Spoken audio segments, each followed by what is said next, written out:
분노와 불안 속에서도 주가 보여야 합니다. 하나님이 보여야 합니다. 하는 제목이에요. 우리가 함께 읽은 시편 4편, 그 성경을 보면 괄호 열고 다윗의 시에 인도자를 따라 현악에 맞춘 노래라고 되어 있어요. 이 시편은 다윗의 시라고 표현에 달아놓았습니다. 일반적으로 이 시편 4편은 우리가 지난주에 보았던 시편 3편의 배경을 가지고 있다, 그렇게 이해를 해요. 시편 3편 뭐라고 되어 있다 했죠? 다윗이 그의 아들 압살롬을 피할 때 지은 시라고 되어 있다는 겁니다. 반역자들이 모반을 할 때에 제일 먼저 고려되는 것이 무엇인지 여러분 아시나요? 백성들의 마음입니다. 어떻게 하면 백성들의 마음을 빼앗을 수 있을까 하는 게 그들의 제일 첫 번째 고려 대상이에요. 압살롬은 4년 동안 백성들의 마음을 빼앗잖아요.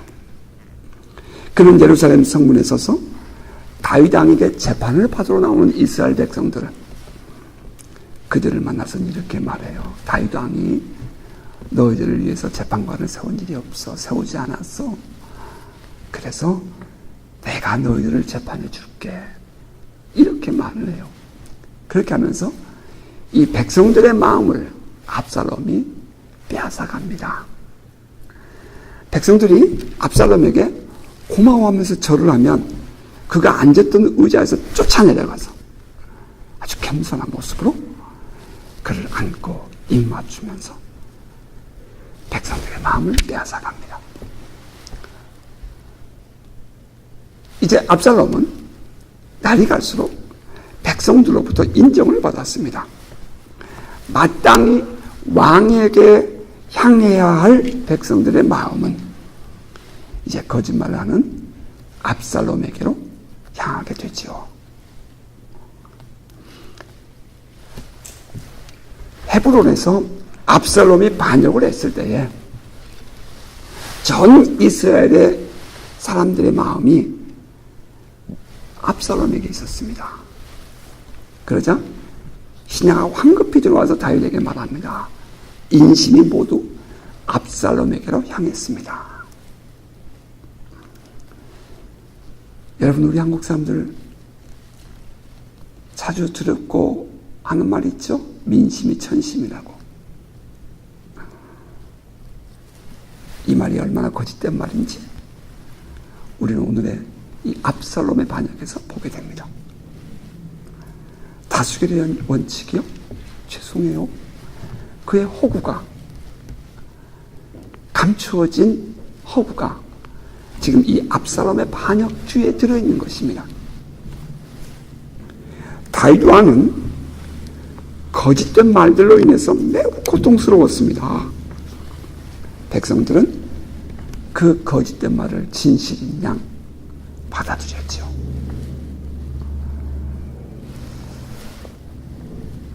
더군다나 아히도벨이라는 이 모사요 예언자였던 것 같아요. 그죠? 그러니까 모략을 세우죠. 다윗에게 인정받고 많은 사람들에게 저는 다윗의 사람이라고 인정받았던 그가 그 압살롬의 반역에 동참하는 것을 보면서 백성들은 더욱더 그 거짓을 사실인 것처럼 받아들입니다. 여러분, 어쩌면 오늘 우리가 접하고 있는 오늘 이 사회, 우리가 기도하고 있는 조국의 상황, 우리는 돌아가는 모습들이 성경적인 시각으로 조금은 이해가 될 것 같습니다. 수많은 거짓말들, 자기들의 유익을 위해서 사람을 모으고 또다시 거짓말을 퍼뜨리는 사람들, 우리는 초대교회에서 그 참된 복음이 전해지는 것을 방해하기 위해서 사도 바울을 향해서 거짓말을 퍼뜨리던 그 유대교회 종교 지도자들을 우리가 본 바가 있습니다. 솔직히 우리도 지난날 어찌할 바를 몰라서 주님만 바라보았던 때도 있지 않았습니까? 그런데 사느라면 많은 사람들이 이와 비슷한 개인적인 문제로 어려움을 겪고 있고 또 겪었던 것이 사실입니다. 이때에 우리가 할 수 있는 일이 뭐겠어요? 모두가 다 나를 배타하고 배관시하고 억울한 그런 환경을 만났을 때에 우리가 할 수 있는 일이라고는 오직 하나님을 바라보는 것뿐일 거예요. 오늘 시편 4편은 이렇게 시작합니다. 이번째 내려오니까 또 예, 내 의의 하나님이여, 성경을 보십시오. 내 의의 하나님이여, 내가 부를 때에 응답하소서. 혼란 중에 나를 너그럽게 하셨사오니 내게 은혜를 베푸사 나의 기도를 들으소서. 이 시편의 저자 다윗은 내 의의 하나님이여 라고 시작합니다. 그렇다면 내 의의 하나님이여 하는 이 다윗의 고백 속에 들어있는 의미는 무엇이었을까요? 그 첫 번째는 하나님이 의롭다, 하나님은 의로운 분이다 하는 의미일 겁니다. 다시 말하면 하나님은 거룩한 분이기에 불의를 참지 못하는 분이다 하는 뜻이 그 안에 있다는 것입니다. 두 번째는 하나님은 굽지 않으신다 하는 뜻이 있죠. 의로우신 분이라는 것은 하나님은 굽지 않으신다. 세상 사는 사람들은 상황에 따라서 굽습니다. 자기의 이해 특실에 따라서 눈치를 보고 여기저기 마음을 빼앗깁니다. 하지만 하나님은 절대로 굽지 않은 분이시다 하는 뜻이 지금 다윗의 고백 속에 들어있는 것입니다. 또 뿐만 아니라 내 의의 하나님이여 라고 부르고 있는 그 다윗의 고백 속에는 하나님은 신실하시다 하는 뜻이 들어있습니다. 변함이 없으시기 때문에 믿음직스럽다 하는 것입니다. 하나님은 그림자도 없는 분이라고 성경은 말하지 않습니까? 따라서 내가 기도하며 언제든지 응답하시는 분이다. 그리고 나를 이 환난과 고난 속에서 구원해 주실 분이다. 하나님은 언제나 변하지 않는 신실한 분이다 하는 그런 뜻이 내 의의 하나님이여 하고 부르고 있는 다윗의 마음속에 뜻이 있다는 것입니다. 또 뿐만 아니라 하나님이 나의 의가 된다 하는 이 말은 하나님 나의 힘이 되고 내 능력이 된다 하는 뜻일 겁니다. 다시 말하면 내가 부당한 정죄와 억울한 손가락질을 당할 때에도 언제나 나를 보호하시며 지켜주실 분은 하나님 당신뿐입니다 하는 그런 의미이죠. 사실 이처럼 억울한 일을 당하고 있을 때에 하나님이 나의 의가 되신다는 것은 우리가 끝까지 참고 견디며 선으로 악을 이길 만한 힘을 갖게 해줍니다. 내가 오늘 나의 삶을 견뎌낼 수 있는 그 억울함 속에서 말입니다. 그 힘, 그것은 내가 하나님이 믿어질 때에 가능하다는 거죠. 억울한 일을 당하고 수많은 거짓말을 하는 사람들로부터 우겨쌈을 당하는 것만큼 고통스러운 일이 또 어디 있겠어요. 그런데 이때에 살아계신 하나님이 내 마음을 알고 내 형편을 알고 계신다는 사실이 우리에게 얼마나 큰 힘이 되고 능력이 되는지 모른답니다. 다윗이 시 첫머리에서 내 의의 하나님이요 라고 불렀습니다. 이것은 그가 지금 매우 불의한 일을 당하고 있다 하는 것을 전제해 줍니다. 억울하고 분노할 수밖에 없는 상황을 만난 다윗, 지금의 이 상황으로 인해서 내일 어떠한 일을 만날지 모르는 그 불안한 상황을 직면한 다윗, 그는 나의 의의 하나님을 부르며 기도합니다. 내 의의 하나님이여, 내가 부를 때에 응답하소서. 곤란 중에 나를 너그럽게 하여 싸우니 내게 은혜를 베푸사 나의 기도를 들으소서. 하나님의 얼굴을 구하는 다윗의 간절함이 느껴집니다. 그 다음 절은 이렇게 말합니다. 인생들아, 어느 때까지 나의 영광을 바꾸어 욕되게 하며 헛된 일을 좋아하고 거짓을 구하려는가 셀라. 다윗이 의의 하나님을 찾는 이유가 바로 그 다음 절에 기록되어 있습니다. 욕심에 사로잡힌 그 거짓된 사람들은 다윗을 향하여 험담을 합니다. 다윗이 누리는 영광을 욕되게 하고 헛된 일을 꾸미고 거짓된 말과 행동을 일삼습니다. 상상할 수 없는 말들이 건너뛰어 다닙니다. 수많은 진실이 아닌 것들이 진실양 회자하고 있을 때에 다윗은 너무나 고통스러웠습니다. 하지만 그러한 세상에서도 삶을 살아내야 한다 하는 그 다윗은 고개를 들어서 하나님을 바라봅니다. 그리고 그 하나님을 인해서 용기를 얻고, 그리고 그 다윗 속에 감추어진 아픔을 토해냅니다. 세상을 향해서 이렇게 말해요. 여호와께서 자기를 위하여 경건한 자를 택하신 줄 너희가 알지어다. 내가 그를 부를 때에 여호와께서 들으시리로다. 본문 3절입니다. 다윗은 스스로를 경건한 사람이다, 이렇게 말을 했어요.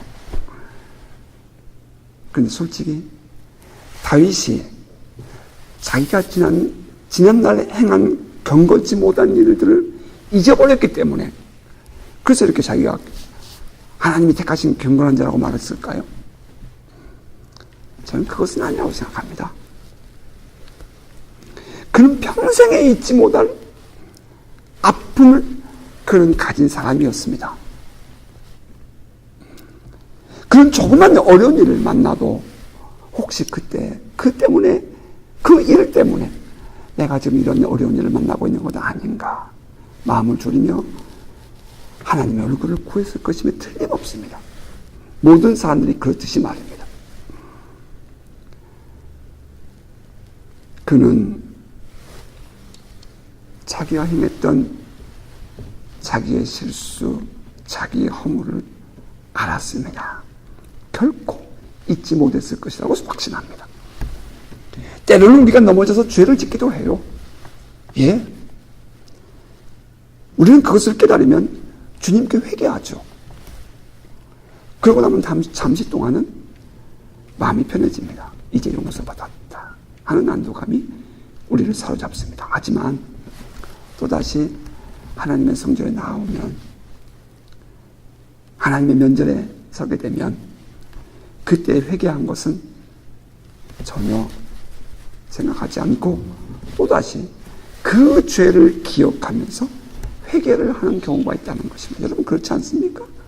지난번 집회 때 은혜 받아서 죄를 회개했는데 이번 집회에 참석해서 은혜가 임하니까 또다시 똑같은 것을 또 고백하고 있더라는 것입니다.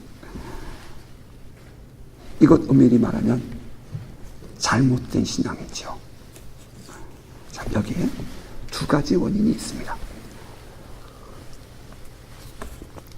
한번 들어보시기 바랍니다. 하나는 죄를 회개했으면, 내 허물과 죄를 회개했으면 주님이 용서하셨음을 믿어야 하는데 그 주님의 용서에 대한 믿음이 약한 것입니다. 왜인지 아세요? 우리가 죄를 회개할 때에 회개한 죄가 예수의 십자가에서 죽음을 통해 죄값이 지불되었다는 사실, 이건 팩트죠. 다시 말하면 우리의 죄를 십자가에서 보아야 하는데 죄를 회개하면서 여전히 자기 자신에게서 죄를 보고 있다는 것입니다. 우리가 죄를 회개했어요. 아세살 양의 머리에 손을 얹고 나의 죄를 고백했어요. 그러면 그 내 죄가 어디에 있어야 되죠? 아세살 양의 머리에 있어야 되죠. 우리가 예수 앞에 죄를 고백했어요. 그럼 그 죄가 어디에 있어요? 예수의 십자가에 있죠. 그런데 우리는 죄를 고백했다 하면서, 회개했다 하면서 여전히 그 죄를 나에게서 보고 있다는 것입니다. 죄를 회개한다는 것은 죄를 십자가를 지고 죽으신 예수께 전가하는 것을 의미하지요. 자, 그렇다면 이제부터는 그 죄가 십자가에서 보여야 하는데 여전히 자기 자신에게서 보인다는 것은 그가 회개한 것이 아니라 엄격히 말하면 그건 단순히 반성한 것일 뿐이라는 것입니다. 우리가 죄를 회개할 때에 우리의 죄가 십자가에서 사함을 받았다는 사실을 믿고 그 믿음으로 굳게 서서 참된 자유를 누리는 복된 성도 되시기를 주의 이름으로 축복합니다. 그리고 두 번째는 죄를 졌던 자기 자신을 용서하지 못하는 거예요. 주님께 죄를 회개했으면 자기 자신에 대해서는 스스로 용서받았음을 인정하고 마음으로 깊이 동의하고 내 자신도 스스로가 용서해야 되지 않습니까? 하나님이 나에게 죄사했다고 말씀하시고 하나님이 나를 용서했는데 예수 그리스도께서 십자가에 죽으시고 죄값을 지불했는데도 불구하고 여전히 내가 내 자신을 용서하지 못하고 있다면 여러분 누구의 의가 크다는 것입니까? 그거 자기 의 아닙니까? 그런데 대부분의 사람들이 주님께 자기의 죄는 회개하지만 그 죄를 지었던 자기 자신을 용서하지 못하는 아픔을 가지고 살고 있더라는 것입니다. 그래서 지난날 그 죄를 지었던 것들을 되씹으면서 스스로 불안해하고 어떤 어려운 일을 만나면 이것은 그때 그것 때문이 아닌가 하고 스스로를 자학하며 살아가는 신앙인들이 많다는 것입니다. 여러분 그렇지 않습니다. 우리 주님이 십자가에서 죽으시며 우리를 구원하신 은혜는 우리의 죄의 값을 해결해 주셨을 뿐 아니라 우리 안에 가질 수 있는 정죄감까지도 완전히 해결해 주셨습니다. 하나님은 우리에게 죄 사했다 선언하셨습니다. 누가? 하나님이. 아멘. 그러면 우리 자신도 우리 자기 자신을 바라볼 때에 이제는 죄인으로 볼 것이 아니라 용서받은 죄인이 아니라 용서받은 의인으로 자기를 볼 수 있어야 하는 것입니다. 회개한 후에는 자기 자신을 용서하고 내려놓을 줄 아는 복된 성도 되시기를 바랍니다. 그렇다고 해서 우리가 나 이제 용서받아서 자유야. 물론 자유죠. 내 자신이 완전해지는 것은 아니라는 거죠.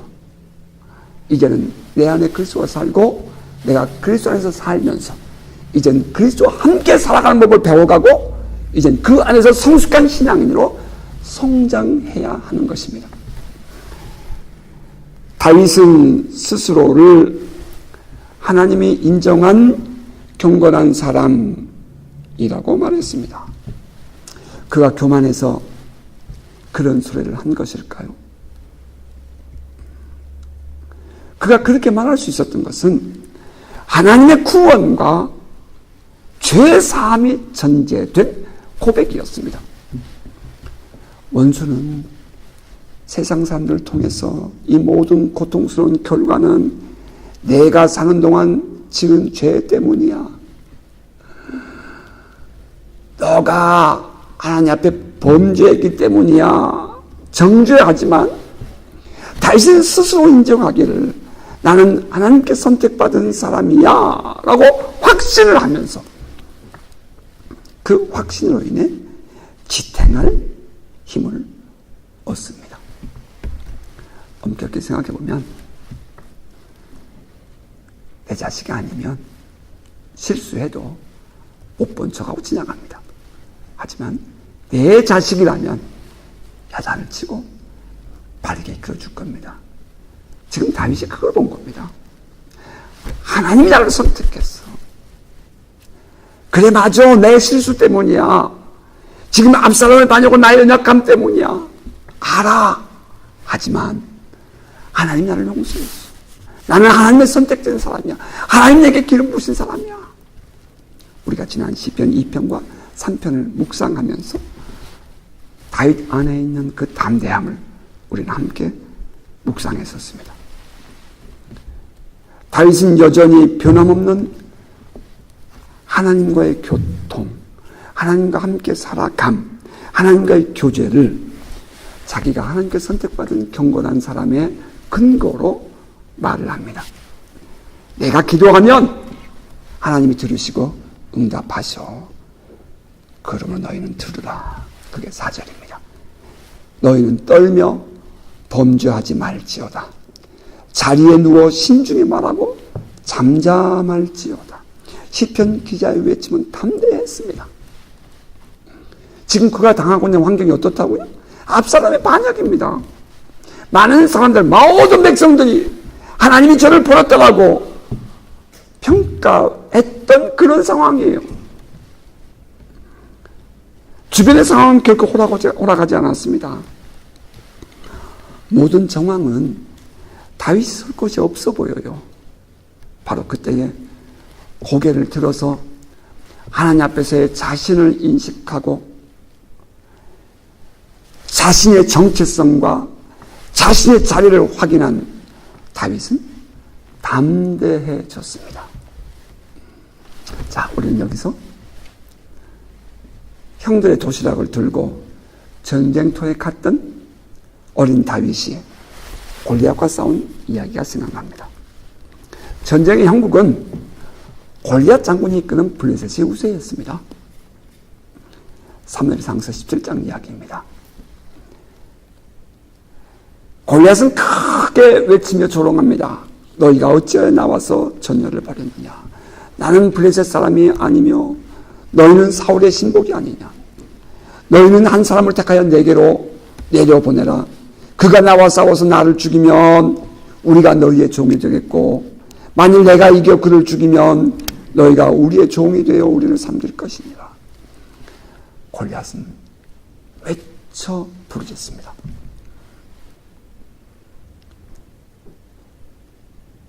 오늘 내가 이스라엘의 군대를 모욕했으니 사람을 보내어 나와 더불어 싸우게 하라. 골리앗이 큰 소리를 칠 때에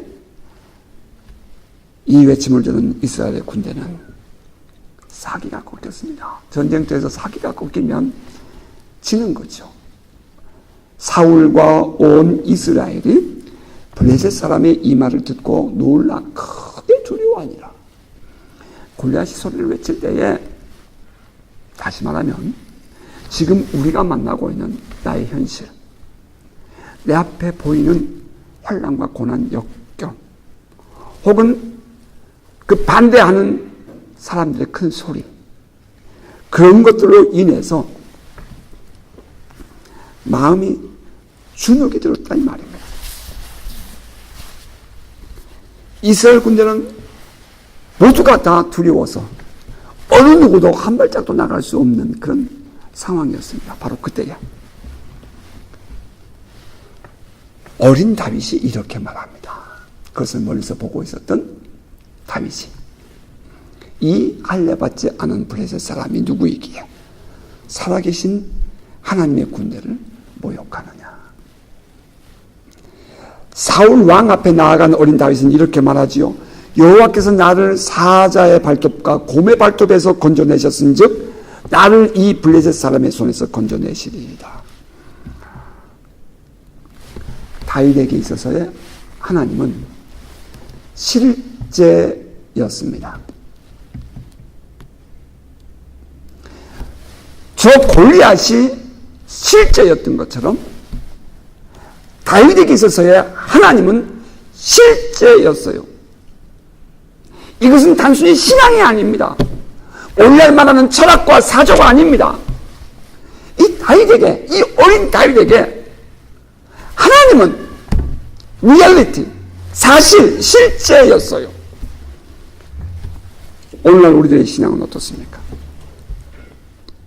보이는 현실 때문에 살아계신 하나님이 보이지 않는 건 아닙니까, 혹시? 정말 살아계시고 우리와 함께 하시며 우리의 기도를 들어 응답하시는 분 맞습니까? 다윗은 골리앗을 향해 외칩니다. 너는 칼과 창과 단창으로 내게 나아오니와 나는 만군의 여호와의 이름 곧 내가 모욕하는 이스라엘 군대의 하나님의 이름으로 내게 나아가노라. 오늘 여호와께서 너를 내 손에 넘기시리니 내가 너를 쳐서 내 목을 빼고 블레셋 군대의 시체를 오늘 공중의 새와 땅의 들짐승들에게 주어 온 땅으로 이스라엘의 하나님이 계신 줄 알게 하겠고 또 여호와의 군하심이 칼과 창에 있지 아니함을 이 무리에게 알게 하리라. 전쟁은 여호와께 속한 것인즉 그가 너희를 우리 손에 넘기시리라. 여호와께 속한 전쟁, 성전이라고 선포하죠. 헤렘을 선포합니다. 이 전쟁은, 나의 삶은 하나님의 전쟁이다.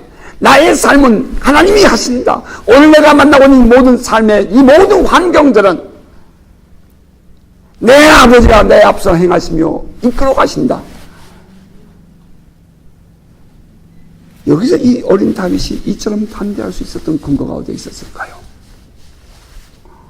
그것은 평소에 살아계신 하나님과 늘 함께하며 살아온 삶이 그 안에 있었기 때문입니다. 주의 종이 아버지의 양을 지킬 때에 사자나 곰이 와서 양떼에서 새끼를 물어가면 내가 따라가서 그것을 치며 그 입에서 새끼를 건져내었고 그것이 일어나 나를 해하고자 하면 내가 그 수염을 잡고 그것을 쳐 죽였나이다. 주의 종이 사자와 곰도 쳤은즉 살아계신 하나님의 군대를 모욕한 이 할례받지 않은 블레셋 사람이리까 그가 그 짐승의 하나와 같이 되리이다. 평소에 그가 들녘에서 양을 칠 때에 사자와 곰의 위협으로부터 양떼를 지키던 그 길지어진 삶, 그 생활, 그것이 이 결정적인 때에 전쟁터에서 골리앗을 넘어뜨리는 계기가 될 줄을 어떻게 알았겠습니까? 다윗이 전쟁을 위해서 준비한 병사도 아니었습니다. 그는 오늘 나에게 주어진 삶 속에서 하나님과 함께 살아가는 삶을 살았습니다. 그랬더니 그 하나님의 이름을 모욕하는 블레셋을 바라볼 때에 하나님이 앞서 행하시리라, 하나님이 구원하시리라 하는 그 담대함을 갖게 해주었던 것입니다. 다윗은 평생을 살아계신 하나님과 교제하며 살았습니다. 단순히 하나님을 믿으며 산 것이 아니라 여러분 이거 잘 기억하셔야 됩니다. 실제로 살아계신 하나님과 대화하며 살았습니다. 이제 그 이후에 다윗이 헤브론에서 기름부를 받고 왕이 됐다는 소식이 블레셋 사람들에게 들립니다. 그랬더니 블레셋이 다윗을 잡기 위하여 쫓아오지요. 블레셋 사람들이 군대를 이끌고 다윗을, 이 이스라엘을 넘어뜨리기 위해서 쳐들어옵니다. 그때 다윗은 하나님께 묻습니다. 제가 블레셋 사람에게 올라갈까요? 여호와 하나님께서 그들을 내 손에 넘기시겠습니까? 라고 막 기도합니다. 그랬더니 하나님이 올라가라. 내가 반드시 블레셋 사람을 내 손에 넘기리라 말씀하십니다. 이 전투를 승리한 다윗은 그 땅 이름을 여호와께서 물을 흩음같이 내 앞에서 내 대적을 흩었다 하는 뜻으로 바알브라심이라고 이름을 짓습니다. 그리고 얼마 되지 않아 또다시 블레셋 사람들이 또 쳐들어옵니다. 또 하나님께 기도합니다. 하나님 제가 올라갈까요? 그러자 이번엔 하나님이 이렇게 말씀하십니다. 올라가지 말고 그들 뒤로 돌아서 뽕나무 숲을 맞은편에서 그들을 기습해라. 뽕나무 꼭대기에서 걸음 걷는 소리가 들리거든 곧 공격해라. 그때 여호와가 너보다 앞서 나아가서 블레셋 군대를 치리라.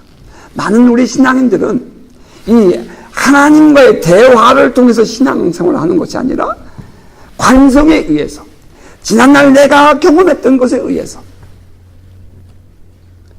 습관적으로 하는 일들이 얼마나 많은지 모릅니다.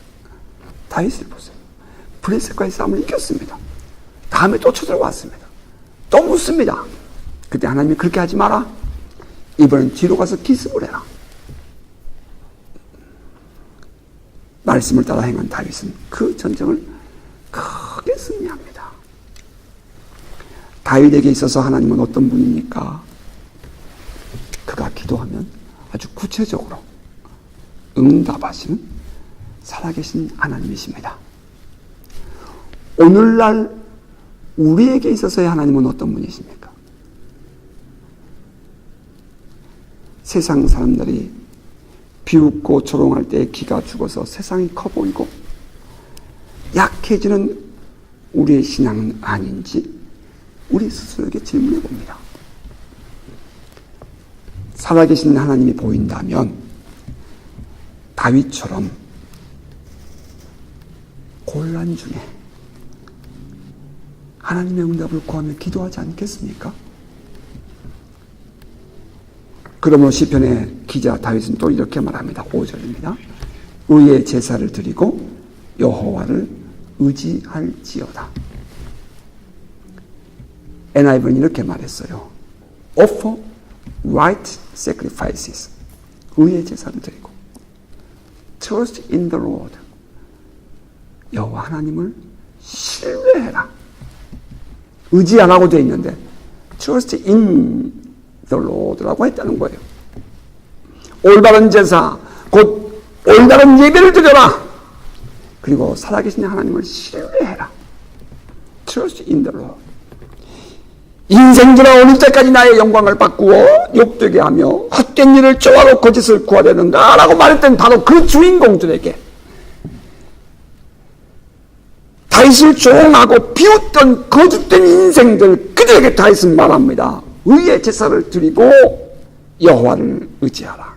Offer right sacrifices and trust in the Lord. 거짓된 제사 드리지 말고 올바른 의의 제사를 드려라.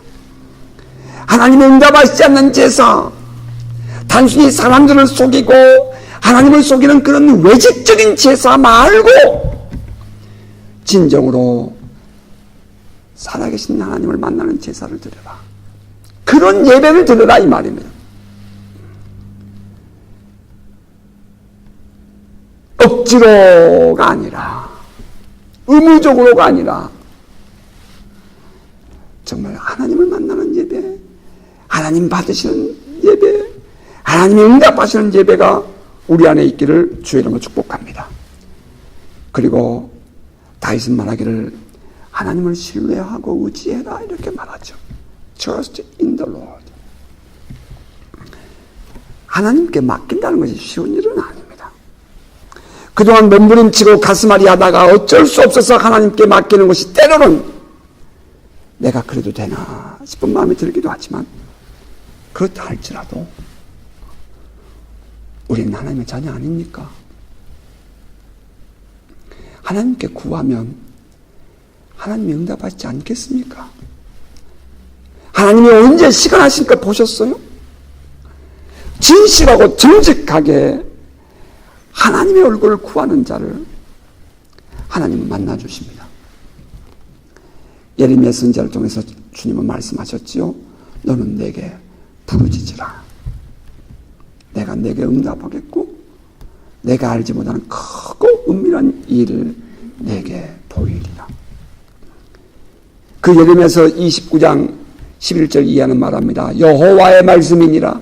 너희를 향한 나의 생각을 내가 아나니 평안이요 재앙이 아니니라. 너희에게 미래와 희망을 주는 것이니라. 너희가 내게 부르짖으며 내게 와서 기도하면 내가 너희들의 기도를 들을 것이요 너희가 온 마음으로 나를 구하면 나를 찾을 것이요 나를 만나리라. 그 하나님은 또 이사야 선지자를 통해서 말씀하십니다. 나의 종 너 이스라엘아, 내가 택한 야곱아, 나의 봇 아브라함의 자손아, 내가 땅 끝에서부터 너를 붙들며 땅 모퉁에서부터 너를 부르고 내게 이르기를 너는 나의 종이라. 내가 너를 택하고 싫어 버리지 아니하였다 하였노라. 땅 끝에서, 벼랑 끝에서, 우리의 삶의 저 고난의 끝에서, 어쩌면 이제 마지막 순간이라고 생각되는 그 순간에 주님은 우리에게 이렇게 말씀하셨습니다. 너는 두려워하지 말아라. 내가 너와 함께함이니라. 놀라지 말라. 나는 내 하나님의 됨이니라. 내가 너를 굳세게 하리라. 참으로 너를 도와주리라. 참으로 나의 의로운 오른손으로 너를 붙들리라. 시편 기자 다윗은 또 이렇게, 이 아삽은 이렇게 말했습니다. 환난 날에 나를 부르라. 내가 너를 건지리니 내가 나를 영화롭게 하리로다. 시편 50편 15절입니다. 하나님께서 하신 말씀입니다. 환난 날에 나를 부르라. 내가 너를 건지리니. 그 나는 누구입니까? Nothing is impossible in God. Almighty God. 역사의 주인이시고 우리 모든 세상을 주관하시는 살아계신 내 아버지 아니십니까? 환난 날 나를 부르라. 내가 너를 건지리니 내가 나를 영화롭게 하리로다. 하나님이 믿어진다면 여러분 우리 기도하십시다. 때로는 다윗과 같이 분노와 불안한 마음이 우리 안에 밀려온다 할지라도 살아계신 하나님을 바라보고 기도하는 저와 여러분 되시기를 주의 이름으로 축복합니다. 시편 기자는 또 6절에 이렇게 말했어요. 여러 사람의 말이 우리에게 선을 보일 자 누구냐 하오니 여호와여 주의 얼굴을 들어 우리에게 비추소서. 하나님의 도우심을 구하고 하나님을 간절히 사모하는 복된 성도가 되십시다.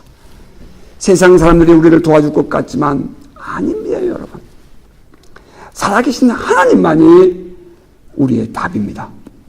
여러분 이것을 믿습니까? 기도하십시다. 기도할 힘도 없고 기도도 열리지 않고 그럼에도 불구하고 하나님의 도우심과 하나님의 긍휼을 구하십시다. 마치 앞을 보지 못했던 맹인 바디메오가 그 잠잠히 흘러가는 예수님과 그 많은 무리들 속에서 갑자기 그 환경을 찢고 뛰어들어와 Son of David, have mercy on me. 다윗의 은 예수여 나를 불쌍히 여기소서 했던 그 간절함으로 어쩌면 그는 한 번도 그렇게 외쳐본 일이 없는 사람이었을 거예요.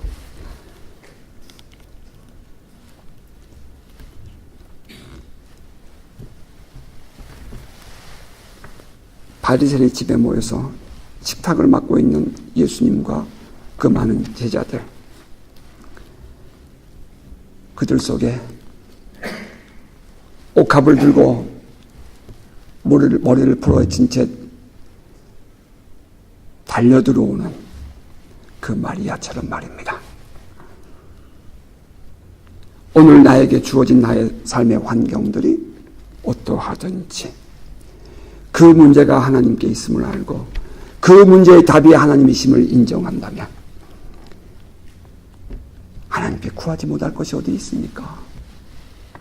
문제는 우리가 하나님께 구하여 기도하지 않은 것이지 하나님께 능치 못한 일은 없습니다. 하나님 믿어지십니까? 그러면 기도하십시다. 시편 기자는 이렇게 말합니다. 주께서 내 마음에 두신 기쁨은 그의 곡식과 새 포도주가 풍성할 때보다 더하니이다. 내가 평안히 눕고 자기도 하리니 나를 안전히 살게 하시는 이는 오직 여호와이시니이다. 말씀을 맺으십시다. 제가 자주 언급했던 말씀입니다. 정말 제가 모든 것이 뉴질랜드에서 말이죠. 다 환경이 주변이 끊어졌을 때에 제가 신발을 벗는 곳에 이렇게 놔두었던 성구입니다. 들며 날며 그 성구를 읽고 묵상을 하면서 살았던 구절입니다. 너의 행사를 여호와께 맡기라. 그리하면 내가 경영하는 것이 이루어지리라. Commit to the Lord whatever you do, and your plans will succeed. 살아계신 주님께 코밋해야 합니다. 아멘입니까? 온전히 맡기십시다. 여러분, 코밋이 뭐죠? 위탁한다, 위임한다, 그런 말입니다. 우리가 누군가에게 나의 삶을, 나의 모든 것을, 문서를 위탁하는 겁니다. 하나님께 온전히 맡기십시다. 젊은 남녀가 결혼해서 서로를 맡기고 살아가듯이 하나님께 온전히 맡기십시다. 하나님의 진정으로 인정된다면 하나님께 기도하며 온전히 맡길 수 있는 믿음의 사람 되시기를 주님으로 축복합니다. 시편을 통해서 우리에게 주시는 하나님의 교훈, 하나님의 말씀은 하나님을 신뢰하고 기도하여 구하라 하는 것입니다. 내 의의 하나님이요, 내 의의 하나님이요, 내가 부를 때에 응답하소서. 곤란 중에 나를 너그럽게 하셨사오니 내게 은혜를 베푸사 나의 기도를 들으소서. 지난날도 응답하신 하나님, 내게 은혜를 베푸시고 나의 기도를 들어주소서 하는 그 간절함이 우리 안에 다시 새롭게 솟아오르기를 바랍니다. 우리 다시 일어나 기도의 자리를 회복하고 하나님과의 만남이 더욱 깊어지고 그 살아계신 하나님이 응답하시는 그런 삶을 살게 되는 은혜가 있기를 주의 이름으로 축복합니다. 아멘.